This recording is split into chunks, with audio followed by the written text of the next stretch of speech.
Combustion.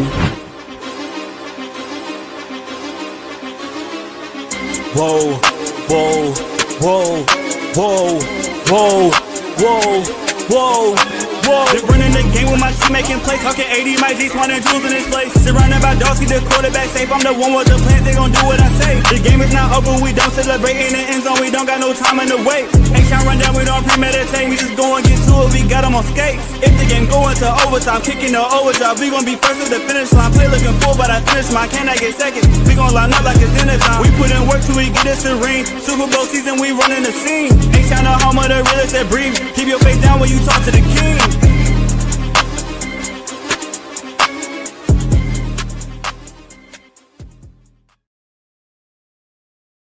What up, y'all? Welcome back to another episode of the H-Town Rundown. This is your boy AD, and I got my co-host in the building. We got Clayton in the building. I got our very, very special guest. We got Mr. Blastoff himself. We got D Blastoff in the building. What up, fellas? How y'all doing on this great, wonderful Friday night? No complaints, man.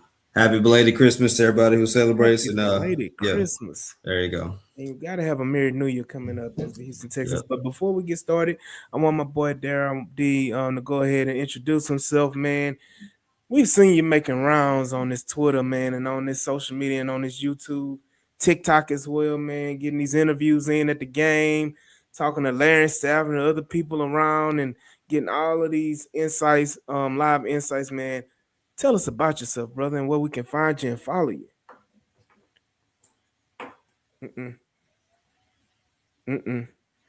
Nope. Starting off wrong already. You gone, man. Mike is out of there. Man, my bad. Hey, my bad. There you go. My bad. Mike was on mute. Mike was on mute. My bad. I had muted the mic. I didn't want to interrupt you guys. Yeah, sorry. But like I was saying, man, I'm just blessed, man, to be amongst like-minded, Texans fans, man, because this is what I'm all about. I'm the host of the Real Texans Talk, and those that know me and follow my content, man, I go around, man, just getting the vibes of the fans. Because I'm always at all the games, and so I thought about, I don't really see too many people just going around on a regular basis, getting the vibe of the real truth vibe of the fan bases on any side, on the Texan side or opponent side. We are what makes these teams go. Because without the fans, the teams, they can't. You don't have a team without the fans to support those teams. So I think it's real important, man, to just get out there and provide the feels and the heat of the street from the real fans and the fan bases of these teams, because that's what matters the most, man. Yeah, you getting all that info down in the nitty gritty, man. Where it really matters. Because let's be real. That's where the good old sports radio 610, ESPN 97.5, that's where they get all the info from. That's right. They get it from the fans. They get all the talking points, all that from the spaces, from the Twitter, the quotes, the YouTubes, the shorts. They get all of that from everybody, and they just go ahead and regurgitate what everybody's thinking. No original on sports radio. You said a mouthful there, because you'll be reading something like, didn't I say that? Yeah, absolutely. They pirates on the radio.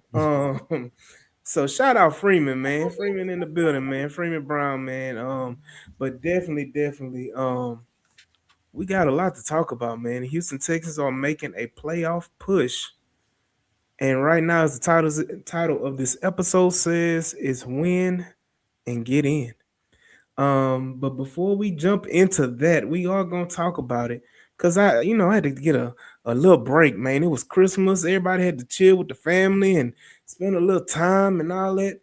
Look, we took a break from the All-22. We stepped away for a little bit. It's okay. That game wasn't worth watching anyway. In a matter of the defensive side of the football. I have my points on that, but we can talk about it in a second. But definitely, let's talk about this Raiders game where Texas pulled out the victory 23-21 in a very closely contested battle against the lowly future number one pick holding Las Vegas Raiders. What are y'all thoughts about that game and how the performance or lack thereof on both sides of the football? I'll start with you, Clay. Go ahead, man. Shoot. Well, you know what? As the people in Denver, Colorado would say, you can only play who's in front of you, right? So, Mhm. look, to the Raiders' credit, right? They got to play with some kind of pride, right? Like the Denver Broncos beat them only by barely a possession, right? So there's that. They took the Jaguars what to OT, I think, or Mhm. you know, barely Yeah. lost 30-29. So this isn't the first time that they have been a thorn in a competitive team side. It just sucks that from the Houston standpoint, you build up all this goodwill. You just drop 40 against the Cardinals, who are a better team, and then you just lay an egg. Like literally, almost got beat. Like Max Crosby almost snatched your soul by himself. So this was for me. Maybe I'm being over dramatic, but this was kind of like a back to the drawing board kind of game for the offense. The defense, not as much, but yeah, the same thing. Like you're starting to see, I don't say cracks in the defense, but you're starting to see like things that can be specifically exploited by a heady offensive coordinator or a head coach like Sean Payton, with a RJ Harvey against Henry To'oTo'o. And now you got, you know, now you have Ashton Jeanty with the same exact looking route, but worse because now not only did he catch the football, he broke a tackle, and you see it, the same guy jogging to the play. So Hmm. look, it's back to drawing board on both sides of the ball, but I'm really more so disappointed by the offense. Just yet again, can't trust this offense and the defense. You better be glad you got number one defense, because if not, we see what this team kind of is. So Hmm. What you got? What you got, D? Well, Yeah, going back. hey, before we go, you don't have to mute your mic, brother. It's okay. Oh, You okay, good. You okay, you cool, good. cool. Go ahead. Oh man, you know what? I left that game more, and I know that the defense gave up more because it's a couple of things that I put into perspective when I watched that game. First of all, the first thing that I want to acknowledge is I want to get a brother's applaud on the Texans squad, the whole coaching staff for winning a lot of these games of late that they would normally have lost. The Arizona game, possibly, the Titans game, they could have dropped one that they shouldn't have dropped because in years past, these guys have been dropping games. I would go back to the Panthers game the rookie year. They shouldn't have lost that game, or Falcons game. The Falcons game the yeah, same year. The Falcons game. So kudos to them guys for breaking a lot of stigmas that have been. I don't like to use this word, but cursing the team as of the years old. But that being said, I did see that. I think these defensive tackles that were missing settle. And who is it? Edwards, Mario Edwards, I believe is out. Edwards I think Jr. that's making an impact because on as far as the pass rush, because they had nice rotational defensive tackles on them big guys to keep them just rotating in and out. And I know Foley Fatukasi and Tommy Togia and Foley's those guys. out. Foley been out the whole Foley's season. still out. He never came back. So I heard he was supposed to come back, but he had never come Now, back. AD, they gave his number away. He gone. Hashtag he Yeah. gone. Okay, so he out of there. So the point of it is that we're starting to see we're starting to see the chains link in the link in the chains weaken. And I think that those chains, like those little detail players like defensive tackles, man, we're gonna need those. So, I think the Texans need to just continue to just keep it locked in and next man up and put the best foot forward, man. But kudos to him for winning. I ain't gonna kill him. I'm gonna go ahead and get on my soapbox. Clayton, you already know where I'm going with this. It's about a man named Henry Yep. Noah. Before the two games against the Cardinals and the Raiders, I made a comment that we have to be very, very mindful and vigilant on defense because these are desperate teams. These teams have nothing to play for, and these teams have a limited amount of weapons at their disposal, and you can't let these weapons go off because those are their keys to victory and their keys to win the game. The two weapons on the Cardinal side was Michael Wilson and good old Trey McBride. Can't let Wilson and McBride beat you. What did the Texans do? They let Wilson and McBride score 3 touchdowns on them. So, you know, if that's their only option, then you need to be, and you're supposed to have the number one defense. You got to be able to stop them, and those options. And again, Henry To'oTo'o played a part in that. One of those touchdowns that Trey McBride scored was on Henry. No. Then you go again into the Raiders game. They have two options. They have Ashton Genty, and they have freaking what's his name, Superman tight end, Brock um, Bowers. Brock Bowers. Bowers. So that's the only thing you got to stop with the Raiders is Brock Bowers and Ashton Genty. Hey, Percy, you can. I look again. That end part should be your first statement. He's not the answer. And yes, he's made plays, but guess what? Henry is also by himself lost us a game. Let us not forget or be remiss of the Tampa Bay Buccaneers game when Henry To'oTo'o or Henry Noah missed the sack, or not even a sack, just tackle him, just tackle Baker Mayfield, and the game is over with. Game is over with. So, Brandon Hill is, I think he already got released. They had brought him on the press court. He already got released. But and D, you can interject and go back and forth. We just having a conversation. I don't have to have my soapbox that long, but Noah definitely is a problem.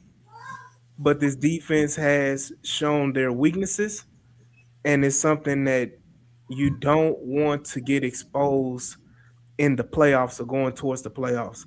You have to right the ship, and you have to figure out a solution to that. For as long as I've been a Texan fan, running backs out the backfield and tight ends have been any Texans defense, whether it be Wade Phillips, whether it be Romeo Crennel, or whether it be D'Amico Ryans. Running backs and tight ends out the back, and running backs out the backfield and tight ends have been the Achilles heel for these defense, for the Texans defense, for majority of their whole livelihood as being a franchise.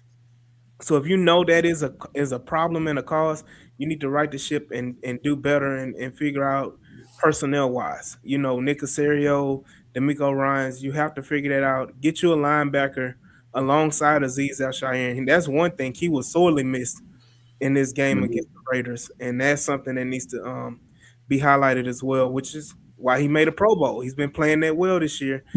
Azeez Al-Shaair made a Pro Bowl, so definitely got to address this going towards after we win the championship, after we had that parade down Kirby. We'll address it in the offseason, but you definitely need to look towards more athletic, speedy linebackers than headhunting linebackers like a Henry Noah. Yeah, I think, and see, and this is why I'm going to be stickler on the offense, right? Like, I don't want to nitpick too much on the defense because without our defense, we're like a 5-win team, right? So I'm not going to go too hard on them. Yes, there are specific weaknesses that a smart OC or situationally where a head coach can identify, right? Having said that, this is why Nick Caley and the offense and CJ Stroud, this is why they need to do their jobs. And arguably, they shouldn't be able to get any type of like rest players treatment because, again, if your defense is not number one, okay, that can happen. They need to be able to trust you to carry the torch at least for a quarter or two. Something like the defense should be allowed to be imperfect for a quarter, right? And be able to trust it. Okay, cool. CJ got us. The running game got us. Kaylee got us. But when you start now, what happens is when you start losing time of possession, that's when you're going to start seeing like this defense get gas. It don't matter if you have the 85 Bears. If a defense is on the field, like they're the offense all game long, like they're going to get beat. So this is why I'm on offense. That's why I'm looking at them and saying like control the clock, stay on the field, right? Help the defense that has specific weaknesses, especially as you get into the playoffs when you're going to face nothing but top tier coaching and top tier offenses. Like you're going to need that. Right, so that's where I'm at with it. Yeah, what you got, D? Anything additional you want to talk about? Yeah, well, definitely. I'm just a second Clay. That offense is going to have to wake up. I mean, it's been past time, and we don't want to go into the playoffs, with you ain't made any kind of progress when it looks like we're making progress in the the Buffalo Bills game, and we making progress, putting up 20 plus in these other games and running off on them. But then you turn around again, and if it wasn't for that catch that Nico had at the end of that game, who knows what would have happened, So, I mean, they just got to wake up on this offense. I think Kaylee, I don't know, man. I don't want to do like how we did Bobby Slowick with not giving the guy another chance. But at what point do you look at a person, a play caller or whatever, and say, well, we're going to go in another direction? Because you're going to be able to probably jeopardize C.J. Stroud's growth as well, which is what I'm thinking is going on with Jalen Hurts out in Philadelphia. I mean, the guys had 3 or 4 play caller changes and system changes or whatnot. So, stuff like that, the consistency is what I'm more concerned with. But, well, to me, it's, let's take this Raiders game into consideration. Let's just talk about the Raiders game in general, because there's been hiccups and there's been a learning process. I think I said this on the last episode last week, that you have a brand new offensive coordinator and a young quarterback trying to learn a brand new offense at the same time. So you have that hurdle that you're trying to get over, and they're going to be hiccups, and they're trying to learn along the way. Nobody's trying to give excuses to Nick Caley at all. Nick Caley has to be better, but let's put the onus on the other side too. CJ Stroud has to be better himself. CJ Stroud has to hit those wide open throws. There were so many missed reads and missed open throws against the Raiders that could have moved the ball consistently down the field. And it's not even saying you got to hit those deep shots. These are 8-yard outs or 7-yard outs that he's just overthrowing in the stands, that he's just missing to a Nico Collins, to a Christian Kirk, to a Jaden Higgins. These guys that, especially Higgins and Noel and Xavier Hutchinson, that need the ball in their hands to get active, to be, a kind of a positive light on offense, to, when they're not going to be featured. Your feature player, especially right now, is Nico Collins. So you're definitely going to get, Nico Collins involved. He's going to get majority of the reps. But what happens when Jaden Higgins disappears? What good does Jaden Higgins offer you if he's not even getting targeted? Jaden Higgins had 2 targets and 1 catch against the Las Vegas Raiders. That's Nick Caley issue with the style of the Earnhardt Perkins offense, as well as CJ Stroud not delivering the ball. I think, shout out Houston Stretchers, he posted a clip. I think it was one where CJ overthrew Christian Kirk. I think it was for a first down. Yep. And what happened is that Nico sat in the hole instead of Nico progressing on the route, and he kind of blocked CJ's vision into getting the ball to Christian Kirk. It's touchy, but at the end of the day, that's the miscommunication. That's the problem with the Earnhardt Perkins and the option routes that the receiver has, is that Nico's running that option, Christian Kirk is running his option, and then coincidentally that they're running at the same time. They're basically almost running into each other, and they run into the same path, the same throwing path. So you have those kind of confusion things, but that's something that they have to clean up. I'm a proponent of Nico Collins shouldn't have an option. Nico Collins needs to tell him where to go, and he go. So, but definitely, yeah. I mean, no, the running game, it was okay, but I think the running game has to be improved by better players. And I'm gonna be honest with you, Joe Mixon was the heartbeat of that run game last year that made it work. I think Joe Mixon got 1,000 yards rushing in spite of blocking, and I think the same thing is we've gotten most of our rushing yards this year in spite of the blocking. There has been some opportunities that we've had here and there, but definitely I think the talent, Woody Marks was missed, but you definitely need better talent at running back going forward. But yeah, I don't think we're gonna have that killer run game ever, not this year. No, not at all. Because I don't know if you saw it. I made a video on TikTok some weeks ago about Joe Mixon. Was it the Chargers game? Anyway, regardless. No, man, Joe Mixon, his attitude, it's not just like quick twitch because he wasn't the fastest dude, right? He just had the vision, the physicality, the finishing ability. Like you said, AD, like he manufactured so many yards because he had almost like that pseudo Le'Veon Bell type of like start stop to him, you know. And with this offense now, like it's tailor made for a player like that to be able to kind of, I guess, options way out of like either bad run concepts, poor blocking, or bad situational play calling. Jawar Jordan and Woody Marks is much more of like a get the ball and go, whatever it is. And look, they've been successful somewhat, but I'm just annoyed at the fact that the reason why we're so hard on the passing game is because they're overcompensating for so much because you can't run the ball, right? Part of the reason why the Texans are such a bad, 1 or 2 yard team or bad red zone team, you can't run the ball when you want to, right? That's the difference. A lot of teams can run it when you're not looking for it, like on 4th and 25, like sure, you'll pop an 18 runoff, sure, 18-yard run. But when it's another team knows you got to run the ball, that's when it matters to run the ball. And no, you don't need QB sneaks all the time to do that. It's just it sucks we can't hand the ball off, and somebody besides Woody or Jawar, like we don't have a finisher right now at the running back position. We don't have a Derrick Henry. We don't have a Jonathan Taylor. And this offense would be elite if we had a guy like that. Then absolutely, sure, you can be the physical outfit to run the ball downhill. But until you got one of those guys, I'm sorry, D, go ahead, blast off. But yeah, that's just yeah. Man, I was gonna say, man, I call now Woody to me, bro.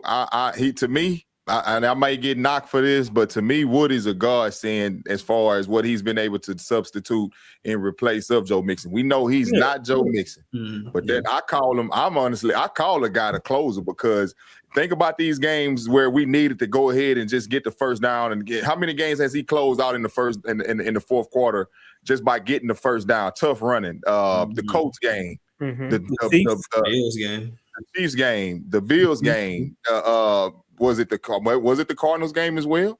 I call Woody Marks the closer, man. He puts his body on the line, and he ain't getting them big breakout runs like you would see a Joe Mixon because he's not Joe Mixon, but because he's still a rookie too. But what he contributes to the game with his pass catching ability out of the backfield, and he does have when you compare him to and no knock on the brother, we much respect to what he did for the team, but when you compare him to Dameon Pierce, to me, bro, he's a surplus to what Dameon would just see the hole, and if it closed up, he didn't have any, to me, decision to go ahead and change the lane or quick cut the ability. I see Woody holes that should have been closed. He go ahead and get the extra 2 or 3 yards. So I mean, I get what you're saying though. But Woody is still, to me, him combined with the experience of Chubb, the tough running of Chubb. I think they don't make up for what Joe Mixon does, but they supplement. I guess they just make it not so bad because it could be worse. It could be Dameon Pierce, bro. He wasn't hitting. His first year was dynamic. He just would not find those tough yards when we needed them, though. Dameon Pierce, look, we can pass on, move on from Dameon Pierce because I'm trying to keep a little positivity going on. Again, fan favorite. Shout out to the fan favorite Dameon Pierce, but. And if anybody that watches ball know Dameon Pierce was not it, and those that wanted to keep banging the table for Dameon Pierce, y'all got some issues. I think another thing, I'll just give it to you. The play calling, I think, also it makes the run game even worse. Like there's no creativity to getting the ball to your runners. Like that bothers me too. Like if you watch a bunch of other teams just run concept wise, right? There are multiple ways to run the football. Right, jet sweep, like fakes. Oh, stupid. But double agent. But no, like it's the fact that Nick Haley, his creativity is like. You talking about that great toss third and 1? That's what I'm saying. Like Nick Haley, I'm sorry, Nick Haley. If you ever play Street Fighter, which I'm assuming you have, like. The one person in the game you never want to play is it's the button masher, that guy. Then it's the other one who finds out how to do the Hadouken or the Mortal Kombat uppercut, and that's all they do. Like That's Nick Haley. It's like once he finds a play that he likes or works, he just spams it the whole time with no context whatsoever. There were so many tosses that went for negative yards, and I'm just trying to figure out why. So it's not just that the O-line can't get pushed. It's not just that the running backs are, getting swallowed up, by dudes. It's the fact that you have an OC who situationally just does stuff with no rhyme, no reason, no feel, and like that kills your run game too. So all this to be said, it's the whole thing just it leaves a mess to the run game, and it leads us back to the fact that your pass game suffers because you have no run game. For whatever the reason is, you got to over depend on passing the ball. Yeah. Look, again, do you want to add on to that? If not, I'll definitely. Just to make it quick. One thing I'm gonna say, man, and this is something that I want to say, is that you can look at it both ways. And we ain't gonna do no wishful thinking, but you can look at it both ways. Man, going into the playoffs, not rolling like you want to be rolling, you still have the opportunity to catch fire at the right time. And if they catch fire at the right time, it's going to be harder for teams to catch on in such a short notice because you one and done in the playoffs. So if they can catch, because the defense we already know can carry us, but if this offense, this goes without saying, fellas, I think we all agree, but it's just, can they do it? If they can catch fire, if CJ can go on, revert back to rookie year CJ, which he's been playing pretty well, but he's been they forget to, like you mentioned, the overthrows and the things that's been going on as of late. He wasn't as badly missing in this situation, and maybe it's the offense system that has him not sure of himself or whatever, because it's some throws that you're looking like, CJ, what's up, bro? What's going on? But look, I'm gonna say this. I think it's, and I'm gonna be, a little harsh on this. I think it's asking too much at this point to get rookie CJ back. Yeah. I don't think we're going to get that when I say anytime soon, I'm talking about in the next 2 months on our Super Bowl run. I don't think you're going to get that. You may get a little glimpse here and there, but you're not going to get that. And we'll be, wishful thinking if we were to get that. But right now, all you can expect is to just be competent. Just do the things. Don't turn the ball over. Get us 2 touchdowns and get us in field goal range for a couple Kaimi field goals a game. Get us that good old 20 points, and the defense is going to handle the rest. If you get us 21 to 23 points a game the rest of this season, I'm confident the defense is going to do their job and take care of business, and we'll come out with the victory. That's all we need, CJ. We're not asking you to be the hero. We're not asking you to beat the Georgia Bulldogs defense with 8 first-round picks on it. We just need you to be competent, CJ. Move the ball down the field. Limit your mistakes. Don't run into sacks. Don't do the twirl around in the backfield, running out of the pocket. Don't, step up in the pocket, deliver the ball, make the throw, and just make the game easy. Just do what's necessary and what's considered competent, and we'll be just fine. We'll be just fine. They gonna hit you after you throw it anyways. they gonna hit you anyway. Might as well just throw the ball. I think what's hurt CJ, and this is just me. Shout out Larry. Shout out Larry. What's up, Larry? What's up? Shout out Larry Stafford, man. I think what hurt CJ. I don't know if CJ is a live up to his own reputation or hype kind of guy. I think CJ is kind of a confidence player. I do. I think, the kind of he wears his emotions on his sleeve. So I think when things are great, he's, beating on his chest and all the stuff. When things are bad, he's, slumped over on the side. And, he's not Tom Brady where he's just, come on, guys. That's not him. But I say all that to say this. The moment CJ Stroud called himself a ball placement specialist, right? That does put some type of expectation. Like, okay, cool. If you're a ball placement specialist, and unreasonable or not, place the ball, right? And again, you got 2 6'4" receivers, one at your X, one at your Z. Depending on how fancy you want to get, it could be at your Y. Hey, hold on. Guess what? At your Y, you got a 6'6" tight end. Right, is what I'm saying. So you got at least 6'4" and above, wherever. And and I get it. If you want to overthrow to avoid the pick, that's fine. But again, when you're a ball placement specialist, as you say, right, and as you've proven, It's just you gotta that it has to be your thing. It has to be like that. That has to be a part of your every Sunday game, regardless of the schematics. Like a good placed ball trumps bad play call any day. Like whether it's a throwaway, whether it's putting it where it needs to go. That's just my little thing right there. So If you don't mind, let me add this right quick. And we getting on him because we expect better out of him. But I will give him the credit of, I'm gonna be honest. Without him playing as well as he has with him making smarter decisions, I think we can lose some of these games. Like the Raiders game, we could have lost it if he hadn't been playing as smart. He's not trying to live like the Seattle game was probably one of his worst games. Just doing too much. He's starting to throw the ball away. He since he's come back from that concussion, I believe that he's learned from Davis Mills to, hey man, live the fight. This defense is good enough. You don't want to don't give up points. Don't give them points. You know what I mean? So I think that I do want to give him kudos on. He has been, I don't know what y'all think, fellas, but he has been playing smarter as far as protecting the ball. He's definitely been playing better since he came back from the injury. But I will say this: CJ Stroud is a typical kid right now playing a video game.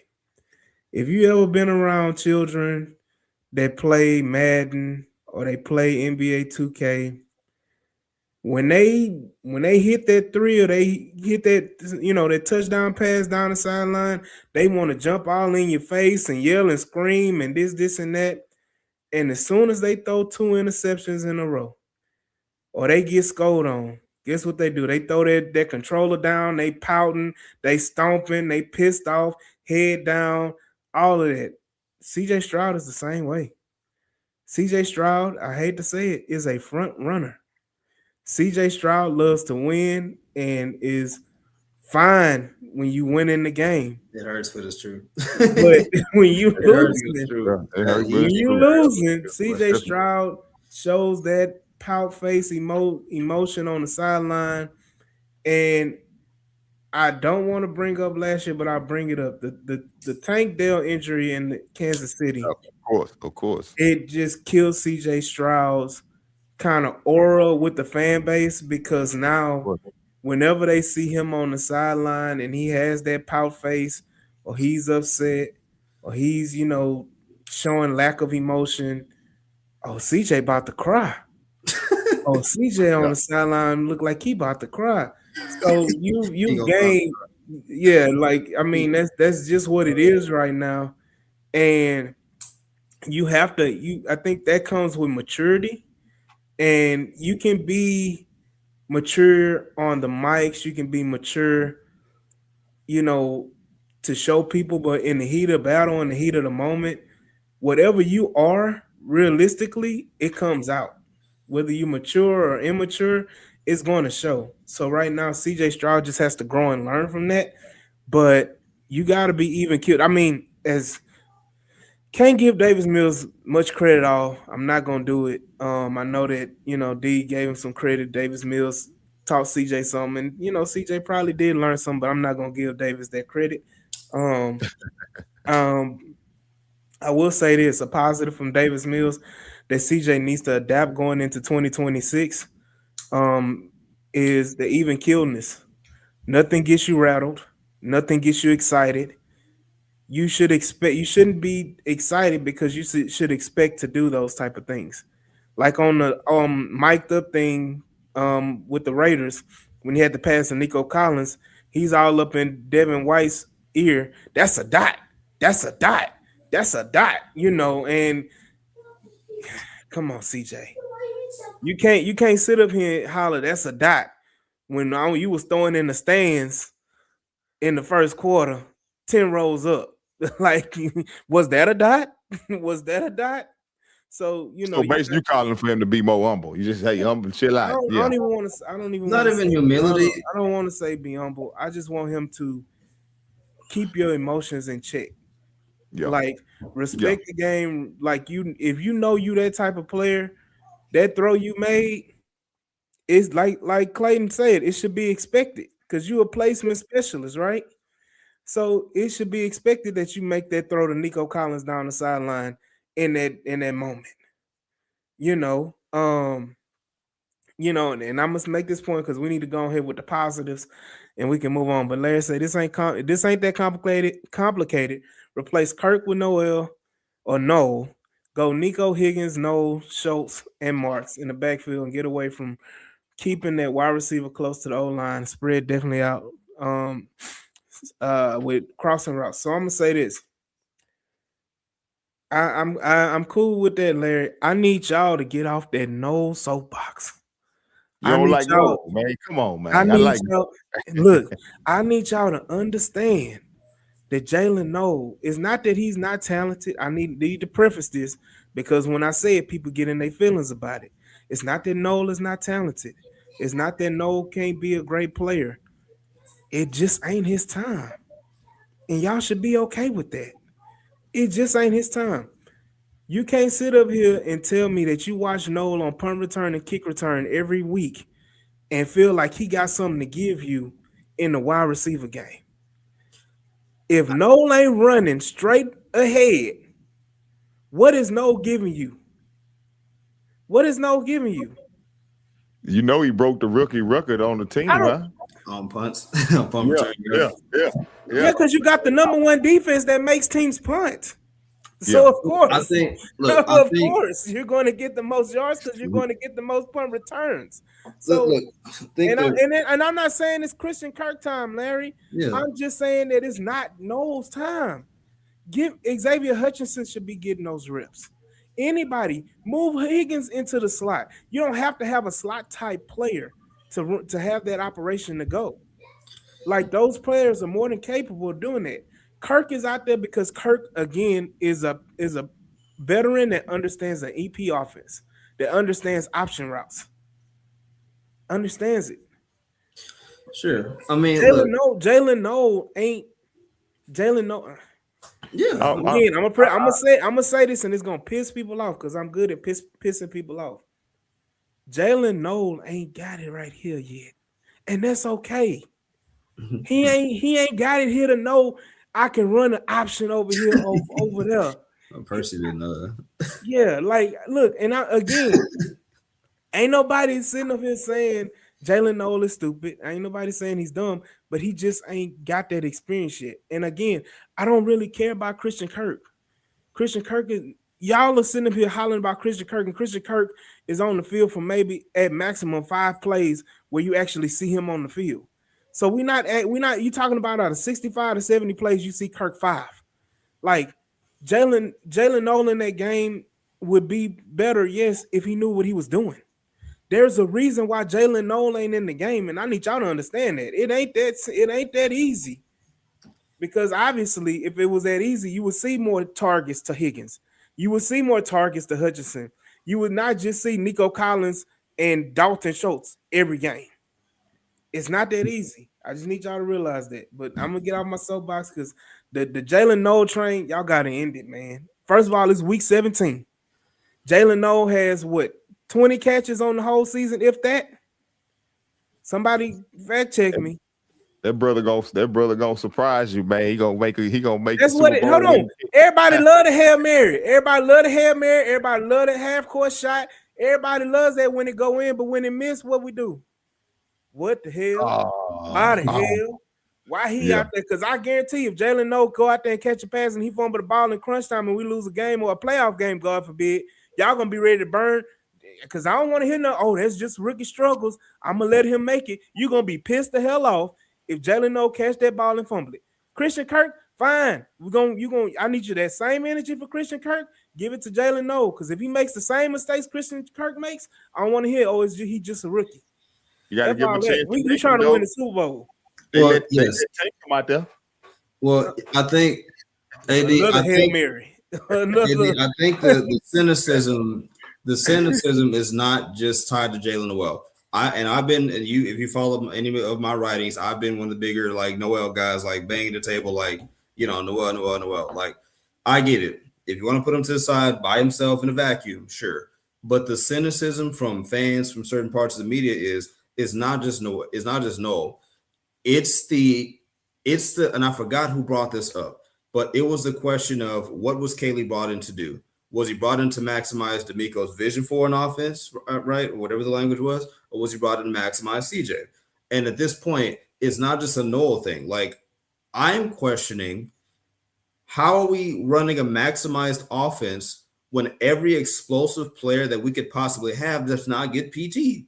That's as simple as I want to make it. What it took Woody Marks how many weeks before we said, yeah, Chubb is washed?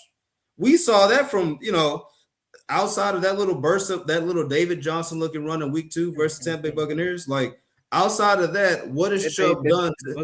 Bucks say they gave him that.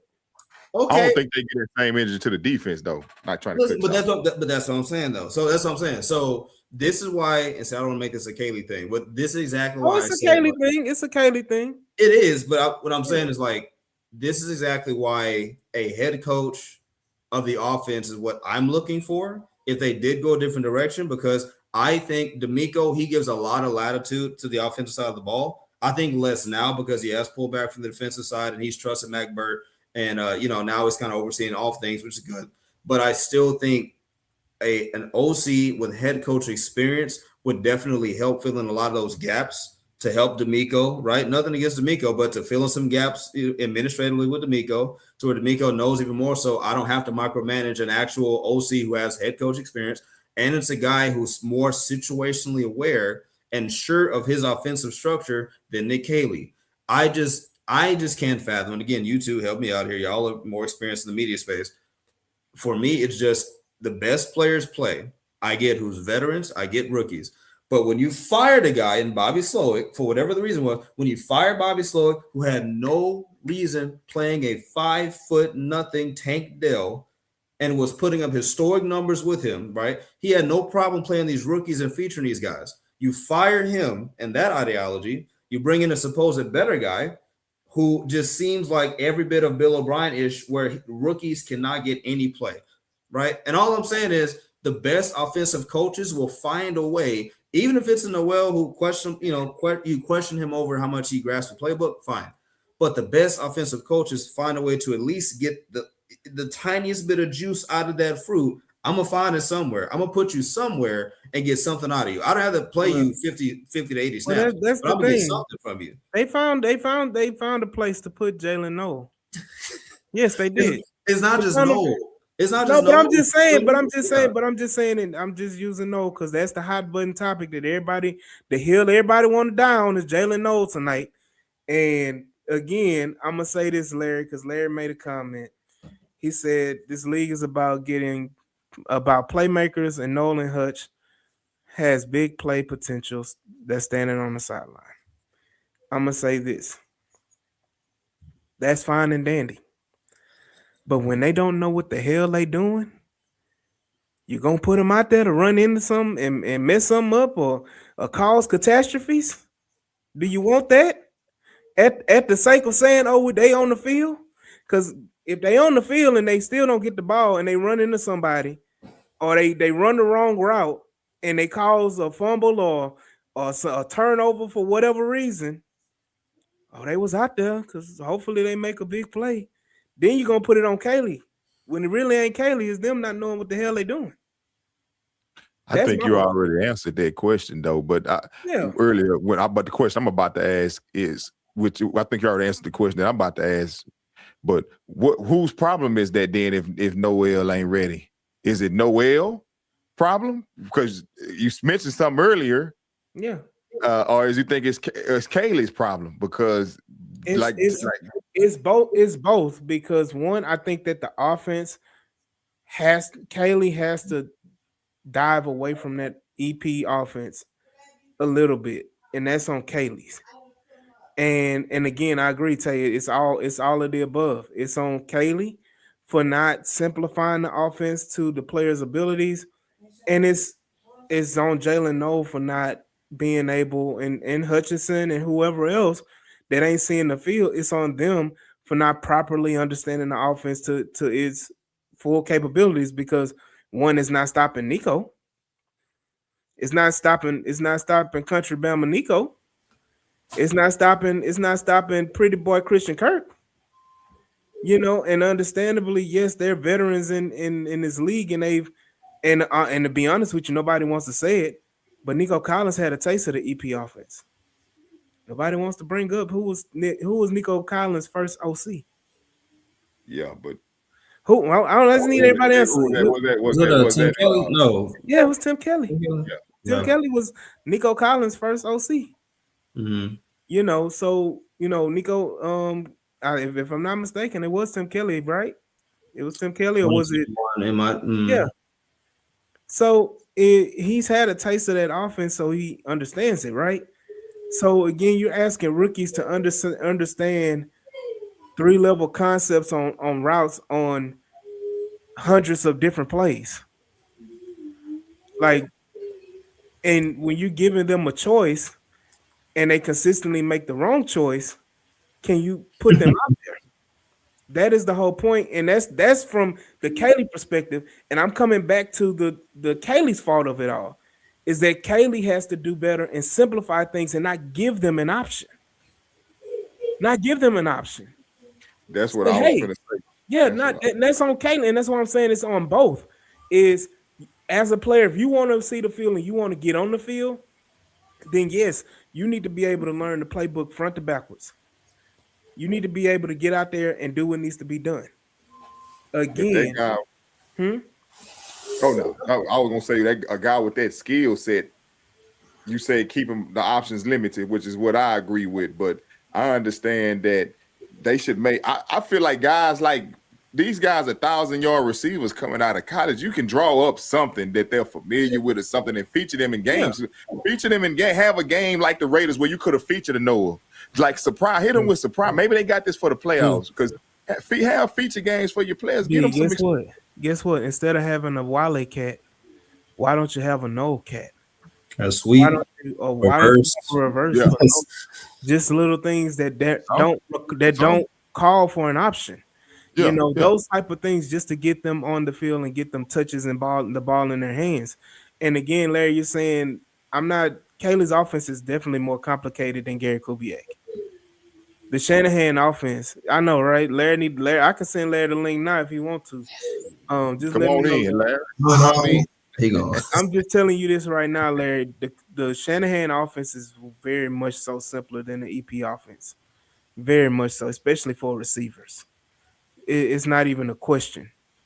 And when you're talking about misdirection and screens and all that stuff, that's more of a run game situation than it is a passing concept.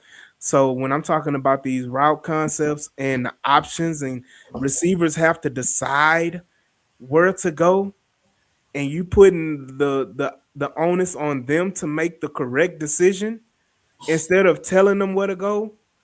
You know what E40 say? Tell them where to go. Like that, that's what they have. Earnhardt, yeah, right. It should be expired Patriots, but it's Earnhardt Perkins.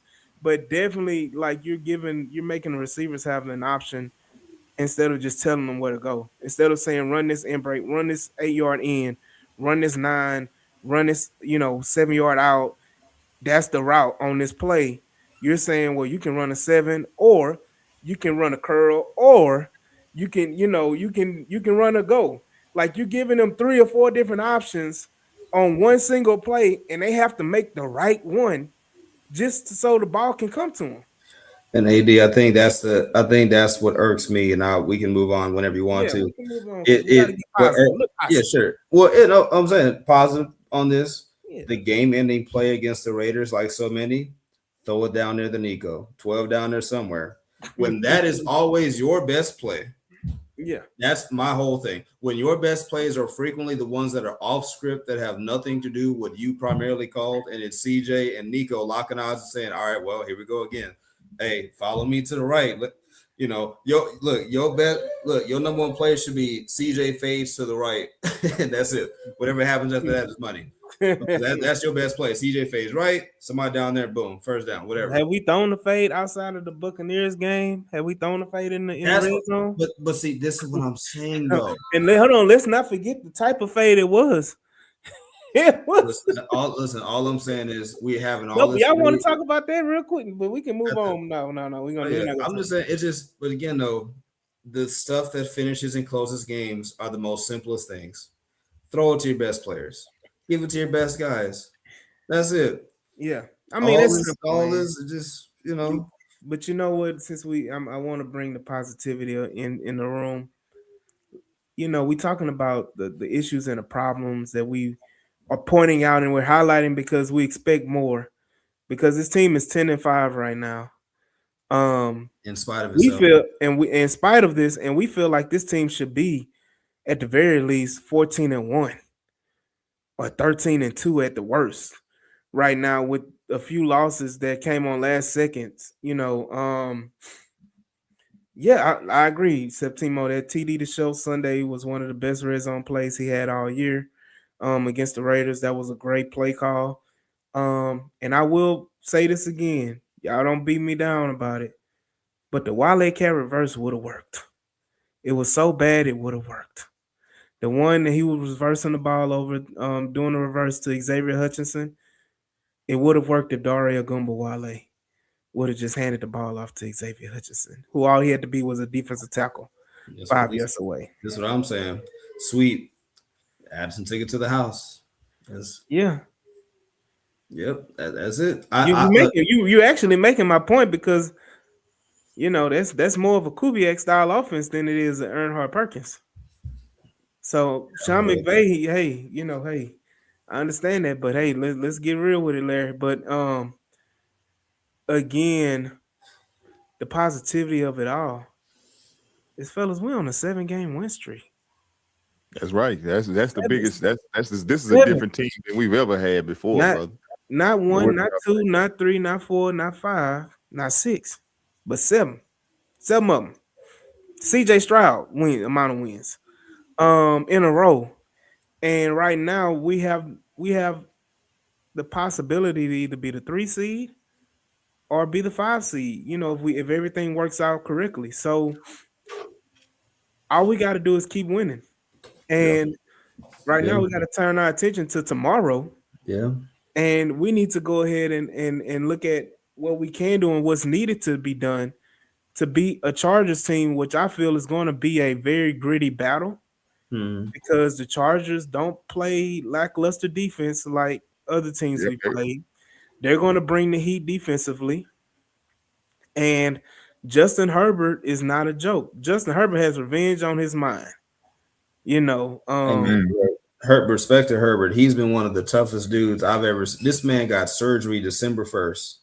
They've been undefeated ever since, and this man has not just stood back in the pocket, just scared. No, this man has still off running. He's stiff arm with the surgery hand. Like, if that's what they're on, it's like, yeah, it's. But you got it. I got stuff to say, but we're gonna get to it. Yeah, no.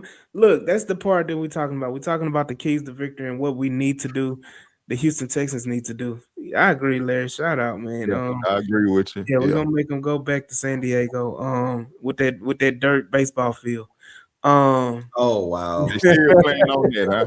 I thought they would have got one. No. They ain't so far, but we talking about Larry Okay, said make them say, go back. yeah. Boy, I remember that. Go Yeah, back. Go man. back. They played on that good, man. That was good Boy. prime. That was good prime San Diego. Boy. Let's playing up there in the San Diego Padres Stadium in Qualcomm Field. Nobody remember that, huh? But Larry said, yeah, he talking about Agent Zero. Look, as much as I love Aziz, shout out to Aziz for making the Pro Bowl again. I'm not losing Aziz in the playoffs for just to knock the blonde out his hair. I'm not doing that, Larry. We can be excited and all that. And Aziz has lit up, which has made him the Walter Payton Man of the Year for the Houston Texans as well as a Pro Bowler. Because I guarantee you, Aziz would have made a couple of his that we all thought he should have made. He wouldn't be a Pro Bowler or Walter Payton Man of the Year. So let's just hold it down. Let's hold it. Let Henry be the crash out. I'm good. We can lose Henry for the playoffs. I'm good. We can lose Henry. We can lose 39. I'm good. Let Henry be the crash out. Let Henry go do that. Let Aziz sit back and do his thing and be the positive influence. I'm gonna start with what I always start with is the trenches. You got a lot of questions right now on the offensive line with Ariante Ursery playing, not playing. Trent Brown is out, and so what shuffle are you gonna make? Is Blake gonna be able to prove himself? Is Blake, because right now Blake Fisher is the guy you're looking for that potentially should be able to play next year. He played majority towards the end of the season last year and played decently well. He came in not focused, out of shape, and got beat out by Ariante Ursery. Is Ursery playing? Is he not? Are we gonna be able to run that six man offensive line? Will we see a city so again? Please, Jesus, no. Um, and so, you know, I think that we have to. I think that we have to focus on the trenches on offensive line and defensive line. Can the defensive tackles hold up? Can we operate with just running a doggone Sheldon Rankins and Tommy T? Can we get more production from somebody else in the defensive tackle spot outside of those two? Can they give them reps and rest? Can Will Anderson and Daniil Hunter make plays down the stretch? Can we count on them against a piss poor offensive line that the Chargers have? And can they finally take advantage after 2 or 3 weeks in a row of bad offensive lines that we haven't been able to get home?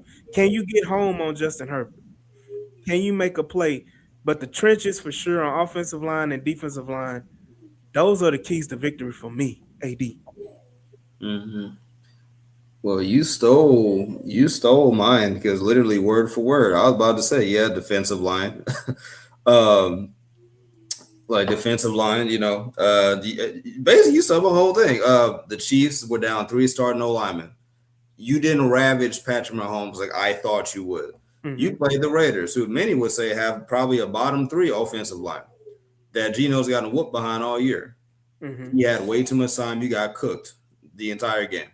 So on the Colts game, Daniel Jones with the fractured fibula, Why couldn't we take him out? and you Why couldn't did get him either. So it's like this is where it's like absolutely specifically key number one for me is like D-line has to dominate.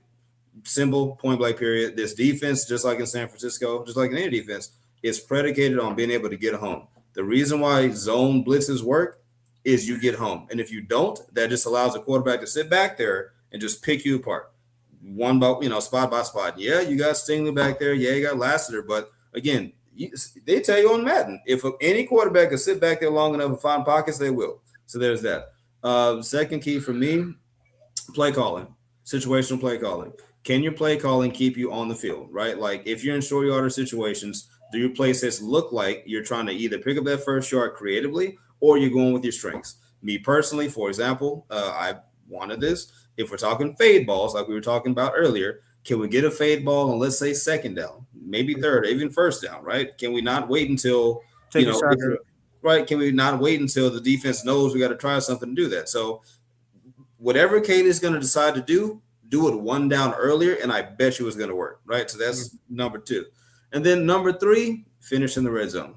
I know that's a general point, but again, finish in the red zone. The Texans, to their credit, they do a good job of getting from 20 to 20, however they get it. But as soon as they get to that last 20, it just, I don't know what happens with Kaylee. I don't know what goes down, but they just all of a sudden start trying to reinvent the wheel instead of continuing to move forward towards that paint. So that's really my 3. And if they do that, I think they should beat the Chargers. And adding one last caveat, I did a rewatch of the Chargers-Texans game, and virtually you have a better defense than last season, but your offense is worse than what it was. And you still beat them by 20 points. And I get it. It wasn't just an offensive explosion, but your offense put up 2 touchdowns, 1 in the air, 1 on the ground. Like, if we're splitting hairs, it's about the same thing, if not worse, this year.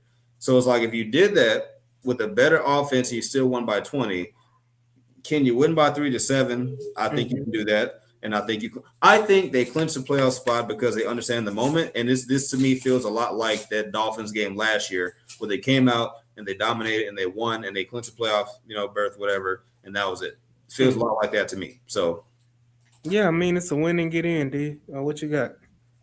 I gotta, second them with the red zone. First of all, with you guys with the red zone, they're gonna have to be able to take opportunities when they get them and score, and be creative in that red zone. And I'm a irk you when I say this, but I think they need to come out there with a package for my boy. They need to bring up a surprise him. The what you call it? The Willie Cat? What you call it? The Wale Cat, man. The Wale Cat, man. Go ahead and get that. Would you like to see that? Would you like to see that they break that? You okay with that? They need to get you got to surprise these guys. Jim Harbaugh is top tier elite coach. He just hasn't won it on this level, but we know he won it on the collegiate level. Mhm. But I mean, these guys are going to be out for blood, revenge, like you say. Justin Herbert's going to be out for blood. He's playing tough ball. Just got to watch out for the guys like Keenan Allen and Lad McConkey. Don't let them kill you, which we're not really too much worried about it with our defensive backs. I don't think their run game is all of that scary with the rookie. No. Yeah. They run game. Their run game is legit, man. They run game. Would you put them above a team like, let's say, would you put the rookie above rookie like Gente? Vidal, what's his name? Vidal? Playing way better than Gente. Gente, for whatever reason, Gente is a spotty player, and he just so happened to have one of his best games of his career against us. He has. I don't think Gente had a game this year above, other than I think one other time above 75 yards. So what's Gente? So Vidal, I think he got like 600 something yards on the season. But Hampton is the home run hitter. Hampton. Yeah, Hampton. Vidal is a good running back, but Hampton is the home run hitter. So as long as they can keep that under check and keep, because we were mentioning it, their passer rating allowed, they second behind us on holding opposing quarterbacks to about the 70 something, 74, I think point something QB rating. So their defense is legit, and as long as CJ has to play sharp, and Nate Kaling got to be in his back, and CJ can't miss his opportunities. This is going to be a Saturday primetime game in a hostile environment, and when he get them opportunities to hit the open throws, he can't be overthrowing guys. You can't be underthrowing them and just take it. I would rather him play as a game manager than try to take crazy chances, because those guys aren't going to be looking to take the ball away as well. Tom Brady won 7 rings on that. And penalties. Make sure you stand sharp. It's no illegal, unreported lineman downfield and all of that. Just play sharp, man. I hear one more Blake Fisher call for illegal shift because he didn't do this. Yeah.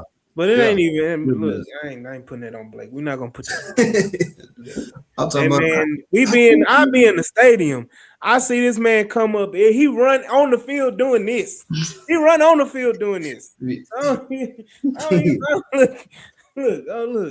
I'm gonna say one more thing, man. I brought up earlier about how teams have weapons. Well, the Chargers have more weapons than the Raiders and the Cardinals. But I will say this: you got to watch Quentin Johnson. Yeah. He has been balling these last few weeks. He has been making spectacular catches. He's finally feel like he's finally figured it out in LA. You got to find somebody. And Larry said, put Kamari on Quentin Johnson. Put Stingley on Ladd. That's fine and dandy, but you have to stop their weapons. I don't need Aziz and Henry blitzing or shooting the gap instead of just reading the gap. Because a lot of times, these linebackers, they'll shoot or read the wrong hole or shoot the wrong gap, and that'll allow a normal 3 or 4 yard run to be a 15, 20 yard run, and you relying on Miles Bryant to make a tackle, and everybody knows that the Texan fans hate Miles Bryant, okay? So we don't want to rely on Miles Bryant to make a tackle on the third level because your linebackers aren't reading and reacting correctly and allowing a 3 or 4 yard gain to be 15 to 20 yard gains. So that's one. And again, I talked about the running game being and stopping that, but you also need to stop their big play hitters and Lad McConkey and Quentin Johnson. If you're able to stop them, and again, we're talking mostly on defense, because guess what? I don't think we expect much from CJ Stroud and offense. We just can they at least get us a touchdown and a field goal? Can they get us 2? We'll be ecstatic. But right now, I feel like this is going to be more of a defensive battle and I feel like the Texans have to take advantage and can't get beat like they have been the last 2 weeks on defense. But other than that, I'm predicting the Texan victory. I don't know about y'all, but Clayton, I'm gonna let you go ahead and give your score prediction. Then I'm gonna let D give his, and then I'll go ahead and round it out. And then we're gonna go around the league and close it out.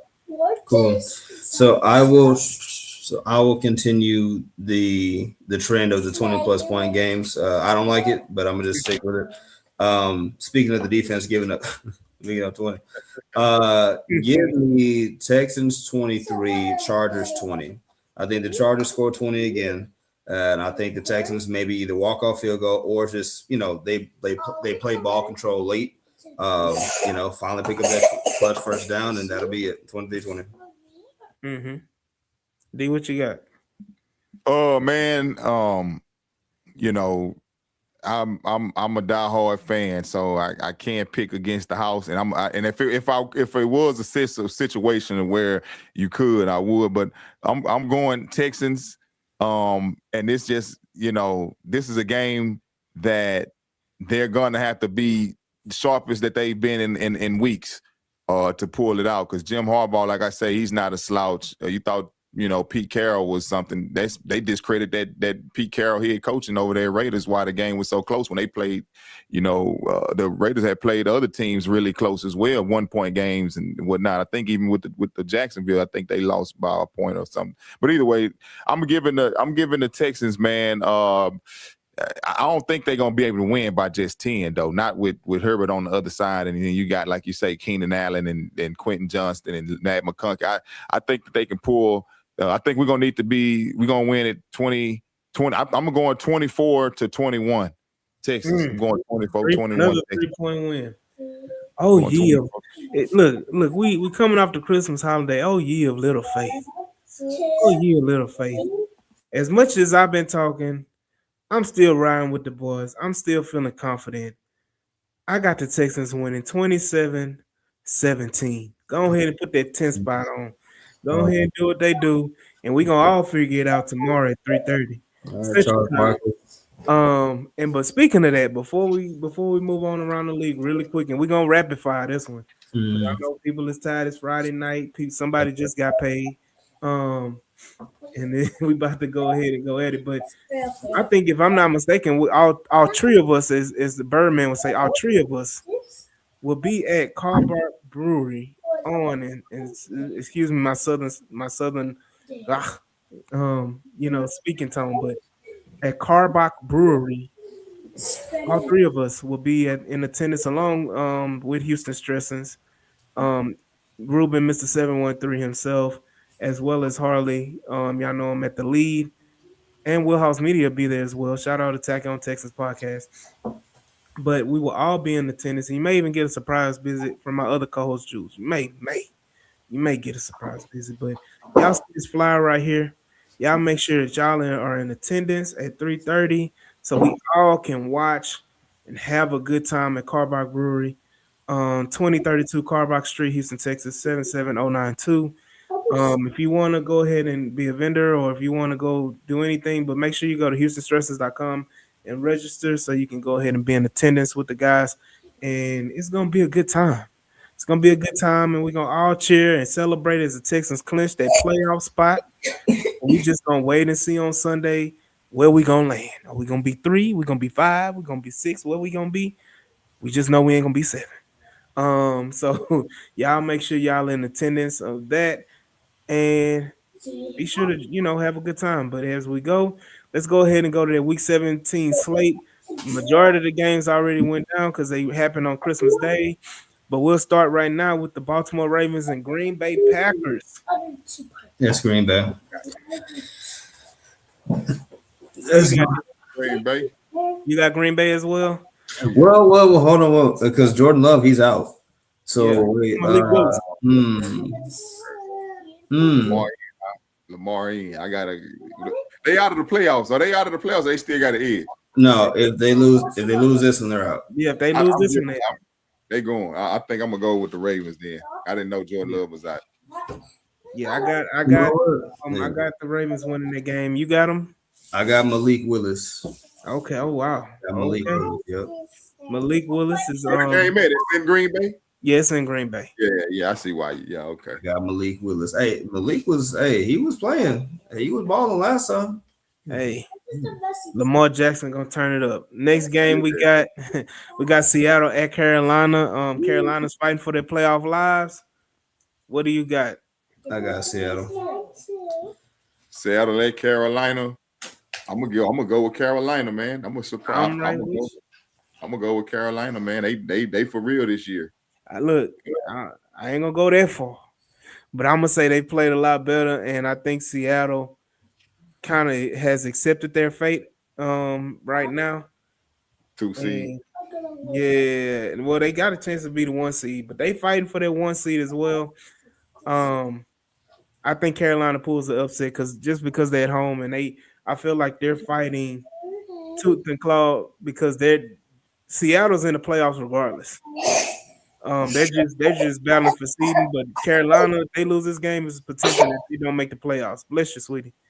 So Seattle gonna play their starters because they still trying to get. Oh yeah, no. That's this. Yeah, no. Next Well, game. they could drop this one because it's still about week 18. That's the whole thing. So they could choose to do that, or they could choose to play straight through it. But it's going to come down to week 18, Seahawks versus 49ers. Assuming the 49ers win out. Like if they don't win out, then yeah. Yeah. Next game we got is New England and the Jets. New England. Can we pray for a Hail Mary for the Jets and they win the game? They upset New England. Division games, man. Them division games, but I think that them going with the pass on that one. I think they're just trying to pick high in the draft at this point. They got the number 1 pick currently as it stands. Hey, you heard the NFL investigating tanking allegations, so we will see. They might try to win. They may pull it out just to stop the cause, but you got, Y'all say to get that heat off of them. Yep. Next game we got Tampa Bay, Miami. Yeah. I think Miami upsets them. In Tampa Bay. In Tampa Bay. No, it's in Miami. Buccaneers, are they out of it, man? I know they had. No. That's what we were just talking about with Carolina. It's them in Carolina. Yeah, I'm gonna go with. They fighting for their lad. They fighting for their 4th seed. Yeah, I'm gonna go with the Bucs. I'm gonna go with Miami upsetting them. Quinn Ewers gets his first win as a starting quarterback. Next game is a toilet bowl, as Clayton would call it. You got New Orleans Saints and Tennessee Titans. And that's Saints. Saints, yeah. I got Tyler shook. I think Tyler gonna get shook by that Tennessee defense. I got the Titans winning this game. What? Yeah, I got the Titans upsetting. You got Tennessee or New Orleans, D? No, I got New Orleans, man, on that one. Hey, y'all placating to them people over there to the east of us. I know they pulled off that win last week, but now I got to rock with the Saints. Yeah. Next game is important. It's the Indianapolis Colts and Jacksonville Jaguars in Indianapolis. Who wins that game? It's really a win-win for both of us. It is, but the bigger win, of course, is if the Colts do the job. You know what? I'm gonna take the Colts, man. I think the Colts, they dropped basically 30 last week. And the defense let them down. I think the defense is gonna show up, and I think the Colts maybe gonna pull it out. I think so. Opening the door for a 3rd consecutive AFC South championship if we hold it down. So let me go with that. Hold it down. We gonna hold it down. Man, I'm gonna rock with. I'm with Clay on that one, bro. I'm saying it because I'm crossing my fingers. I need old man Phillip to turn back the hands of time, man, one more time, man, and just put them on because we're gonna see in the playoffs who the real Jags are, but they for real, man. I think that it's a beautiful thing. Right. Yeah, sauce bag. But that's a beautiful thing to have a top offensive play caller right now. And what's his name? Liam Cohen. Oh, okay. Yeah. In offense and defense with D'Amico going head to head for a while. So it's gonna be a good little deal, man. And don't forget, they can't sleep on them Jags, man. In the future, I mean, your boy out, Hunter is out for the season, so I mean, who knows what kind of added, incentive he would have had on his defense playing us, because he is legit. So, but now I'm gonna go rock with the man. I want the Colts, but I gotta go. Where they playing at? In Indy. yeah. I still got Jaguars been running through people, man. They got a point to prove. I think the Jaguars got one. I think the Jaguars got one fall in them. I do. I thought it was going to come in Denver. I think they got one. This is the one. This is the one here. If it's gonna come, it's gonna come here for sure. Tennessee ain't doing it. Well, they might. They might. You never know. Hey, I'm gonna go ahead and I'm gonna say the Colts win that game. I'm gonna say the Colts win. I want to. I'm with you, yeah. But the Colts upset the Jacksonville Jaguars. Either way, we win. Either way, we win because if the Colts lose, we clinch a playoff spot. Yeah. So what? We don't clinch if the Jags lose. So this is the thing. If we win and the Colts win, it comes down to week 18. Well, no. If we lose, I'm saying if we lose, that's what I mean. If we lose and the Colts win, it comes down to week 18. Mm-hmm. If we win, we in regardless, and the game don't even matter Sunday for Jacksonville, and then for Indy anyway. Mm-hmm. But we'll see. Let's see, because we got a few more games to go through. Let's go ahead and let's talk about Pittsburgh and Cleveland. Shedeur, does he get a win against Pittsburgh and Cleveland? No, not this year. I got Pittsburgh. I'm gonna go Cleveland because they gave the Bills a run for their money, man. And I think the Bills and they were playing in Cleveland. The Bills are a much more competent team than the Pittsburgh Steelers. Mm-hmm. I'm going Mr. Discount double check. Going King, yeah. Got Pittsburgh. I got you. We got another toilet bowl. We got Arizona Cardinals and Cincinnati Bengals. That's Cincinnati because if Burrow's still playing, then yeah, I got Cincy. Yeah, that's why I'm with you. I'm with you on that one. Cincinnati, man. You got another battle for the number one pick. I agree. Cincinnati wins that game, but you got another battle for the number one pick right now with the Las Vegas Raiders and New York Giants, both 2-13.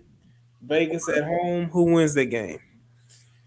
Boy, such shenanigans. But they taking turns tanking over there. Like you resting your guy? Okay, cool. We resting 3 of our guys. Oh, what? Back and forth. Shoot, Max Crosby done almost requested a trade. But shoot. Wait, he said this is Raiders. Oh, Giants. Mm-hmm. Oh, they both suck. It's the number one pick. Oh wow. You know what? I'll take the Raiders, man. I think the Raiders looked too good last week against us. I think GT is probably going to propel that win. So yeah, I got Raiders. Yeah. Okay. What you got, D? Since I heard that news about Max Crosby, they told him to just go ahead and rest up, and I think they trying to lose on purpose at this point. So I mean, looked like they were trying to win last week, but man, who needs the quarterback more is who gonna tell me. I guess I'm gonna go with the Raiders. Yeah, I'm gonna go with the Raiders. Yeah, I'm gonna go with the Raiders because I think they trying to get that dude that just won it all. Oh, they so sorry. Oh, the Raiders are so sorry. And I'm telling you this right now for people that don't know, the Raiders, if they get the number one pick and they take Mendoza, they just gonna be the same Raiders over and over. Mendoza ain't it, y'all. I hate to bust y'all bubble. Next game we got is Philadelphia and Buffalo. This has heavy playoff implications for the Houston Texans. If Buffalo loses, the Houston Texans jump a spot. Again, especially with the victory on tomorrow, and they can. But Buffalo losing and them win, and the Texans winning, they can jump all the way up to 5 without even talking about the Jaguars and Colts. I got Philly. I think Philly's on a roll. I think their offense is waking up. So, yeah. Yeah. I'm taking Philly. Yeah. I got Philly as well. Even though they're playing in Buffalo, I think Philly has a lot more to play for because they don't want to play either of the Seattle Seahawks or the San Francisco 49ers. So it's pertinent for them to keep that number 2 seed and to continue to win. Yep. So they definitely want to win that game, and then the next game, the Philadelphia Eagles gonna be cheering for the San Francisco 49ers because they don't want Chicago to win. So yeah, who y'all got in Chicago and San Francisco when they're playing in San Francisco? I got San Fran by 2 scores. I got San Fran as well. What you got? Man, I'm gonna go with Chicago, man. I'm still going back to how we did San Fran, man. I think that Chicago could do the same thing. Okay. And last game, last but not least, another on Monday Night Football. You got the Rams and the Falcons. I got Rams winning with their backups in this game. Yeah. Rams, yeah. Yep. Look, man. Look, Brandon said they NFL wants a big media market team like the Giants to have the number 1 pick. And then a big New York news story about the Giants are just trading for number 1. Shout out B Haller, man. He always tap in on the real Texas talk too, man. He I feel like he a cyborg because he everywhere. He been on everybody. Yeah. Okay. B love the Texas, man. For sure, man. Shout out Brandon, man. For sure. But yeah, definitely. D, I want you to go ahead and let us know where we can find you. Follow you. I'm about to hit this banner right here. So y'all see the banner at the bottom. Y'all make sure y'all go ahead and follow, like, share, and subscribe to all our platforms, especially Mr. Blastoff himself, Daryl. Y'all go ahead and you see it right there. The YouTube is there, the Twitter is there. Y'all go ahead and like, share, and subscribe to his Twitter at BlastoffENT and then _ENT and then YouTube Blastoff ENTCO. But again, give us one more good pep rally, pep speech, before you sign off, man. I'm good at that, man. I'm just gonna put it out like I've been putting it out, man, on the socials, man, that I know that we got questions about our offense and things and the offensive coordinator and the CJ's consistency and, is he regressing or not? But I truly believe, for me being watching this team since 2002, been a fan since 03. I watched this 02. Truth be told, I was an Eagles fan back in the day, Donovan McNabb. We didn't have a squad. But once I seen Andre Johnson making those miraculous catches his rookie year, I was like, yeah, I'm back. So I've just been watching this team, man, and this is different. This is the most complete team. I want to ask you guys a quick question of this team now going up into Foxborough. What was that? The varsity jacket year. Don't you believe that this team could have pulled it off? Fellas, this team. If we had Arian Foster, hell yeah. What you think, Clay? Yeah, I'm right there with you. I think this is the best built team that they've ever fielded in franchise history. So I posted today. They got at least 4 either all-time greats right now or going to be. Yeah. Mm-hmm. We never had a team this complete. We've never had cornerbacks both safeties, both corners, 4 interceptions. We've never had a team like this, man. And it's rare to even occur in history, period. And but again, man, D'Amico and CJ making history, 3 years in a row, 10+ wins. This is just a historic team. We haven't seen anything like this. Even though it doesn't look pretty, this is still the most competent team as far as all across the board. What they say, Bill O'Brien used to always say, complimentary football. I remember him preaching that more than anybody back when he came in. And so this team is the most complimentary team, definitely. Even though it doesn't look good on offense, it still could be worse. But I'm talking about way from Frank Ross over there to Nick Cayley, to D'Amico. It's a team. It works together. You can't always have the best of everything. Long as this is good enough and this is great and this is good, you can win it all. So I think that these boys, man, I'm going to say it here again on the H-Town Rundown. I've been saying it all seasons. At the beginning of the season, I'm picking my Houston Texans to go all the way, bro, because this is just different. I think that these boys are hungry. These boys, you can see it in the way they play. It told the story for me with the way they came back in that Jacksonville game, that when from 19 points, that these boys believe in themselves. And if they can believe like that when everybody else got out the stands, but they believed in themselves, then I got no choice but to rock with them boys. They plan to go all the way. They not playing for no divisional round loss, bro. They not playing for the AFC. They not playing just to go to AFC. They playing the way they're playing now. They playing for it all. They just trying to work out the kinks. So that's what I got. That's me. Yeah, look right now. The Houston Texans right now. Right now, the Houston Texans. There has not been a clearer path for the Houston Texans to get to the Super Bowl than what it is right now. There is no clear cut favorites. There is no super dominant team in the AFC. The Houston Texans have beaten just about all the teams that's in the playoffs. Especially when we went on Saturday, the only team we wouldn't have beaten would have been the doggone Denver Broncos and the Patriots because we didn't play them. But we've beaten every other team, on down. So this is definitely an opportunity for the Houston Texans to get to the Super Bowl. Go ahead, and when you get there, all bets off. You raise that Lombardi. And I'm telling you, Kirby gonna be probably tear down. They're gonna tear down NRG so we can build a new stadium just because of the Super Bowl. You talking about grown men, tears in their eyes, statues built, street names changed, holiday. It might be a holiday for real. Houston is a football city. They just ain't did it yet. Whatever you saw with the Astros parade, that's gonna be cute compared to what is going to happen. It's gonna be barbecue and rims everywhere. Gonna be, I'm telling you this. They're literally gonna have to shut the city of Houston down. Shut it down, bro. There's no way anybody can get to work. Oh no, it's gonna be all 45, 16, 288, 59, the Beltway 8, 99.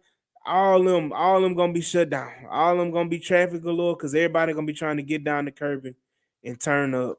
And don't you feel it, fellas? Don't you feel it? Like I'm saying what you're saying, you're speaking what you're saying, it get me emotional, bro. Because that's exactly how that's gonna go. Like it's gonna be like, man, blind people gonna walk like they say them rodeo, they're gonna ride horses down there from Acres Home to I'm telling you, man.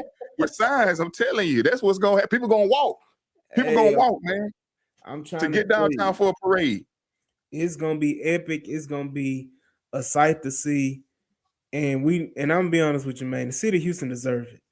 We deserve it, man. We deserve it. We got our 2 with the Rockets. We got our 2 with the Astros. It's just that time for the Texans. Yeah. It's just that time for the Texans to go ahead and bring that Lombardi to Houston and leave no doubt that Houston is if not the greatest sports city in America. Let's go ahead and take that label from Dallas and become America's team. Let's just be America's team. America gonna love everybody love coming down to Houston. Yeah, they do. Everybody love coming down to Houston. Let's go ahead and make it everybody's worthwhile and have that Lombardi sitting right there at NRG. So when you walk in the stadium, you pass by that good old Lombardi. So again, man, I appreciate you, Darren Blastoff. I appreciate you coming in. Shout out Clayton, shout out to chat. Y'all been going crazy today. And shout out everybody watching us live on all the platforms on Twitter and YouTube, Instagram, everywhere. Y'all been watching us live. So we appreciate y'all. And we will see y'all, man. Again, I'm gonna post this one more time, man. I need to see y'all. I need y'all to go ahead and hit that registration button. And we all need to see y'all right here at Car Bark Brewery on good old tomorrow. And I'm about to say Saturday. Tomorrow at 3:30, man. It's gonna be food, drinks galore. You're gonna have a food drive supporting the Houston Food Bank, so you're gonna have a positive side to it as well. That benefits those that are in need, especially around this time during the holidays. So y'all make sure y'all come out, support, celebrate, drink, have a good time as we go ahead and toast up to the Texans' victory, getting into the playoffs, knocking down the Chargers, just having a good old time in H-Town, baby. Again, man, we will see y'all when we see y'all. Peace. Peace out, man. Appreciate y'all, fellas. Yes, sir.